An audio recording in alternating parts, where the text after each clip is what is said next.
This is just a repeat of the other video about you can clearly see when somebody's demonically possessed whenever they're around Tibetan bowls or singing bowls, crystal bowls, solfeggio frequencies. You'll clearly see they become highly nervous, tense, anxious. They just get perturbed very quickly. Like I said with the Spider-Man movie or the comic book series, it was I forget, it was the Alien Wars or something like this. It was a series that crossed over all of the characters. It wasn't just Spider-Man. It involved all of the Marvel characters. It came out, I think, in the late '80s, and it's where Spider-Man got that alien costume, that black costume that became Venom later on. But I mean, basically, these reptilians are telling you, certain frequencies just absolutely just nullify them and negate their whole frequency. Um, This is the reason why mainstream music is loaded with 440 hertz. Absolutely. A lot of artists know full well what's going on. That's why they always record their music at 432 hertz. Look into that. It's God's honest truth, not playing games, but this is just like a backup video to what the other one I just shot. But yeah, frequencies are very, very powerful because they can heal you because you're mainly comprised of water.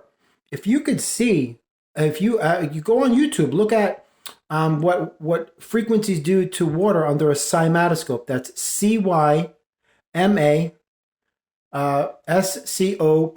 Cymatoscope. Cymatoscope. No wait, cymat. Wrong. Sorry. CYMATI scope. I think that's how you pronounce it or spell it. I never checked the spelling. I'm sorry, but it's called cymatoscope. I know it's CYMA. Is it TI or TI or TE scope? SCOPE. Whatever it is. But look at what the frequencies do to water, because water is living and breathing. It's sentient. It's alive. If you go look up the rice experiment, there's a Japanese scientist who created this experiment like 20 years ago, where you focus love on something and it blossoms, and if you focus your negativity on something, it's going to kill it. And it's a real thing. So these frequencies have specific characteristics and attributes that once they are received by the body, they can either hurt you or heal you. And it's absolutely remarkable. So, I mean, that's how you see the telltale signs of somebody demonically possessed. Because I remember I was visiting somebody upstate many years ago.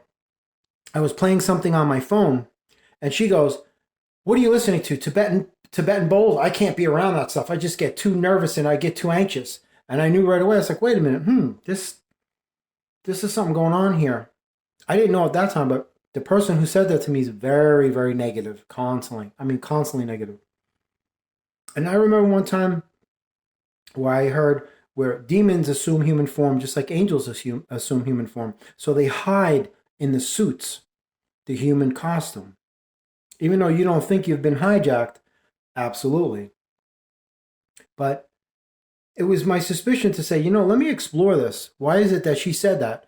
Come to find out, exactly what I had suspected.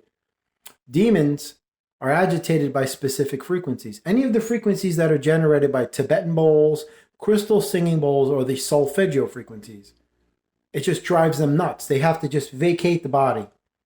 Just like an exorcism, like a high frequency exorcism. That's exactly what it is, just like the Spider-Man movie or the Spider-Man comics, where Venom went into the church, that bell rang, and it just drove him crazy, and the suit just balled into a corner, just, quivering, like, didn't know what to do because of the frequencies. It drove them crazy. And that's the power of high vibrational frequencies. Amen.